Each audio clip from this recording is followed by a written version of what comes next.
Hello friends, स्वागत है आपका मेरे स्टडी पॉइंट क्लास में। मैं शिवम शर्मा। दोस्तों, अपने पिछले वीडियो में हमने एसिड बेस एंड सॉल्ट्स का जो टॉपिक पढ़ा था वो हमारा था न्यूट्रलाइजेशन रिएक्शंस। न्यूट्रलाइजेशन रिएक्शंस हमने कंप्लीट कर लिया था। आज के वीडियो में हम पढ़ेंगे इंडिकेटर्स। आपको मैं बताऊंगा कि इंडिकेटर्स क्या होते हैं, इनके कितने टाइप्स होते हैं। ठीक है, जो मेन टाइप्स हैं वही मैंने यहाँ पे लिखे हैं। एक जो टाइप्स है इसका सिंथेटिक वाला, वो मैंने नहीं लिखा है इसमें, क्योंकि वो एग्जाम्स में भी बहुत कम आता है, वैसे पूछा भी नहीं जाता। जो पूछे जाते हैं वही टाइप्स मैंने लिखे हैं। इसके बाद हम पीएच स्केल के बारे में पढ़ेंगे। तो आइए वीडियो को स्टार्ट करते हैं। हम पढ़ेंगे क्या इंडिकेटर्स। इंडिकेटर्स क्या होते हैं ये मैं आपको बता देता हूँ।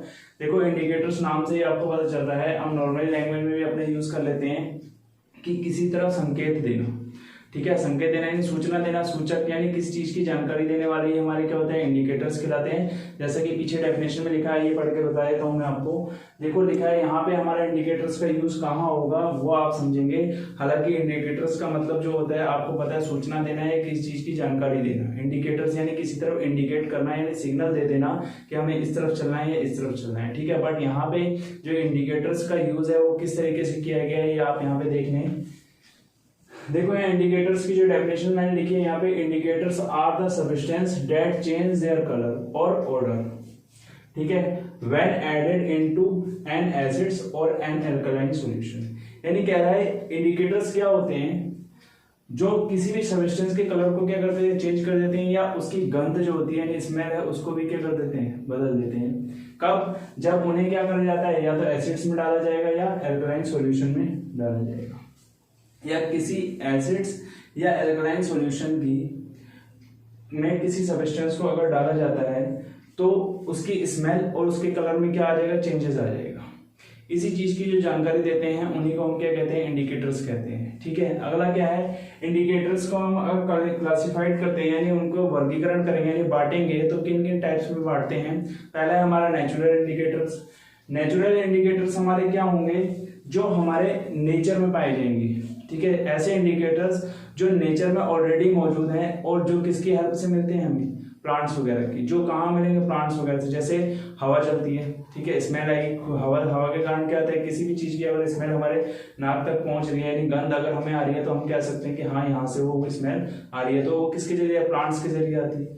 ठीक है, नेचुरल इंडिकेटर्स क्या होंगे, ये देखो लिखा हुआ है, these indicators are found in the nature.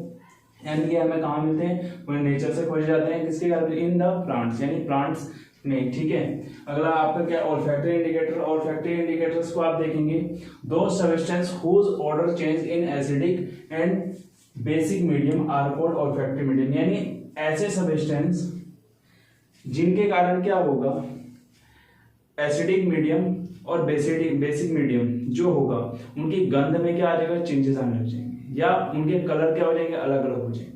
यानी किसी भी सब्सटेंस को अगर आप बेसिक या एसिडिक मीडियम किसी में भी डाल रहे हैं तो उसमें क्या वो उसके कलर में या उसकी स्मेल में क्या आ जाएगा, चेंजेस आ जाएगा। ऐसे मीडियम हमारे क्या कहलाते, सॉरी ऐसे इंडिकेटर्स हमारे क्या कहलाते हैं, ऑल्फैक्टरी इंडिकेटर्स कहलाते हैं। ठीक है, नेक्स्ट वाला आपका देखो यूनिवर्सल इंडिकेटर्स। यानी यूनिवर्सल इंडिकेटर्स हमारे क्या होते हैं, यूनिवर्सल इंडिकेटर्स हमारे वो होते हैं जो हमें ये जज करके बताते हैं कि जो हमारा एसिड्स है या बेस है वो कितना स्ट्रॉन्ग है। ठीक है, ध्यान से सुनिए मेरी बात। यूनिवर्सल इंडिकेटर्स आपको क्या बताएंगे, जो हमारा एसिड्स है या बेस है वो हमारा कितना स्ट्रॉन्ग है, इस बारे में हमें इंफॉर्मेशन वो देते हैं। ठीक है, इसके बाद हम अपना पढ़ेंगे नेक्स्ट पीएच स्केल, उसके बारे में मैं आपको अब बता देता हूँ। ठीक है, तो आइए देखते हैं अपना नेक्स्ट टॉपिक। नेक्स्ट टॉपिक है हमारा स्ट्रेंथ ऑफ एन एसिड्स और बेस। क्योंकि आपको पीएच स्केल बताने से पहले मुझे ये टॉपिक क्लियर करना जरूरी है, जिससे आपको पता चले कि आप पीएच स्केल में आप कैसे पता करेंगे कि एसिड्स और बेस आपका कौन सा होगा। स्ट्रेंथ ऑफ एन एसिड और बेस, आप इसका पता कैसे करेंगे, ये आपका डिपेंड करेगा आपके हाइड्रोजन आयंस पे। ठीक है, H आयंस और OH माइनस आयंस पे डिपेंड करेगा। यानी आप किसी भी सॉल्यूशन में पता कैसे करेंगे कि आपको एसिडिक है या बेसिस है, उसका आपका पता करने का जो तरीका या मेथड होगा वो आपका डिपेंड करेगा किस पे, कि उसमें H आयंस कितने हैं या OH माइनस आयंस कितने हैं। इसके जरिए आप पता करेंगे कि आपका जो एसिड्स है वो स्ट्रॉन्ग है या बेस आपका स्ट्रॉन्ग है। आप उसी का पता ऐसे करेंगे। आइए आप डेफिनेशन में देखिए, डेफिनेशन में और ज्यादा जल्दी क्लियर हो जाएगा। देखो मैंने लिखा strength of an acids or base depends on the number of H plus ions or OH minus ions produced by them respectively। ठीक है, देखो स्ट्रेंथ ऑफ एसिड्स और बेस यानी किसी भी एसिड्स की स्ट्रेंथ या बेस की स्ट्रेंथ डिपेंड करेगी उसमें प्रेजेंट जो होंगे हमारे नंबर ऑफ एच आयंस या ओ एच आयंस प्रोड्यूस जो किए जाएंगे, उसमें हमारा उस पर डिपेंड करेगा कि H प्लस आयंस कितने हैं या OH माइनस आयंस कितने हैं। अगर OH माइनस आयंस ज्यादा है तो हमारा वो सॉल्यूशन कैसा होगा, बेसिस हो जाएगा। अगर H प्लस आयंस ज्यादा है तो हमारा सॉल्यूशन कैसा होगा, एसिडिक हो जाएगा। देखो नीचे भी लिखा हुआ है, उससे आगे भी larger the number of H ions produced by an acids, यानी एसिड्स कब बनेगा हमारा, जब हमारे H आयंस ज्यादा प्रोड्यूस होंगे, नंबर में ज्यादा नंबर में प्रोड्यूस होंगे। ठीक है, तो हमारा वो क्या होगा, स्ट्रॉन्ग एसिड्स होगा। यानी एसिड्स के अंदर अगर H आयंस की मात्रा अगर ज्यादा है तो हमारा वो क्या होगा, स्ट्रॉन्ग एसिड्स होगा। ऐसे ही सेम इसी तरीके से larger the number of OH ions produced bye a base, यानी किसी बेस को बनाने में अगर OH माइनस आयंस की मात्रा क्या है, ज्यादा है, तो हमारा क्या होगा, स्ट्रॉन्ग बेस होगा। ठीक है, इस चीज को जानना आपके लिए बहुत ज्यादा जरूरी था। पीएच स्केल में आपको इसकी बहुत ज्यादा हेल्प मिलेगी। अब हम पढ़ते हैं अपना पीएच स्केल। पीएच स्केल हमारा क्या होता है, पीएच स्केल हमारा होता है किसी भी सॉल्यूशन में हाइड्रोजन कंसंट्रेशन को मापने के लिए, यानी उसको मेजर करने के लिए हम पीएच स्केल का यूज करते हैं। देखो यहाँ पे लिखा हुआ है साफ साफ, it is a scale used for measuring hydrogen ions concentration, यानी किसी भी सांद्रण, कंसंट्रेशन का मतलब होता है सांद्रण, यानी आप क्या करेंगे, जब भी आपको हाइड्रोजन आयंस आपको क्या करने पड़ेंगे, मेजर करने पड़ेंगे किसी भी कंसंट्रेशन या सॉल्यूशन में, तो आप क्या करेंगे, इस पीएच स्केल का यूज करेंगे। ठीक है, यहाँ पे जो आपका स्मॉल पी है, ठीक है, स्मॉल पी देखो यहाँ पे लिखा है मैंने, the P in pH stands for potence, यानी क्या है, जो यहाँ पे स्मॉल पी है ये हमारा पी किसको डिनोट कर रहा है, पोटेंस को डिनोट कर रहा है। पोटेंस का मतलब जो जर्मन लैंग्वेज में होता है उसका मतलब होता है पावर। ठीक है, यानी किसकी, हाइड्रोजन आयंस की पावर को ये डिनोट करेगा कि हाइड्रोजन आयंस की पावर कितनी है। ठीक है, ये हो गया। इसके बाद आपको मैं पीएच स्केल यहाँ पे पूरा डिटेल से बता देता हूँ कि इसको इरेज करके कि पीएच स्केल में आप एसिडिक मीडियम और बेसिक मीडियम के बारे में कैसे पता चलेंगे, कौन सा हमारा स्ट्रॉन्ग एसिड होगा, कौन सा हमारा बेस है, क्या कहते हैं, बेस स्ट्रॉन्ग होगा, उस बारे में आपको मैं इसके बाद बता देता हूँ। ठीक है, इसको इरेज करने के बाद आपको बता रहा हूँ मैं कि आपका क्या क्या चीजें होंगी। तो आइए अब हम पीएच स्केल के बारे में पता कर लेते हैं, कैसे कैसे हम पीएच स्केल में नंबर एसिडिक और बेसिक मीडियम को पता करेंगे, कौन सा बेस है या कौन सा एसिड है। देखो ध्यान से देखना, यहाँ पे लिखा है मैंने पीएच स्केल, वो आपको मैं पहले बता देता हूँ कि जो पीएच स्केल होती है उसमें 0 से लेकर 14 तक के नंबर डले होते हैं। ठीक है, 0 से लेकर कहाँ तक, 14 तक के नंबर होंगे। इसमें आप कैसे पता लगाएंगे कि कौन सा एसिड है और कौन सा बेस है, तो आपको मैं बता देता हूँ 0 से 7 तक के जो नंबर होते हैं, 0 से 7 में पूछेंगे 7 से लेस देन, 7 से लेस देन जितने भी नंबर होंगे सब आपके एसिड्स होंगे, और 7 से जितने भी ग्रेटर देन नंबर होंगे वो आपके क्या होंगे, सब बेस होंगे। और 7 आपका क्या होता है, न्यूट्रल, यानी बीच वाले नंबर को आप देखेंगे। हालांकि आपको मैं समझा देता हूँ, देखो पहले हम डेफिनेशन पढ़ लेते हैं, उसके बाद फिर हम इस स्केल में आपको बता दूंगा मैं कि आप कैसे एसिड और बेस का पता करेंगे। देखो यहाँ पे लिखा है, it has values ranging from 0 to 14। Value ranging कहां से रहेगी, 0 से 14।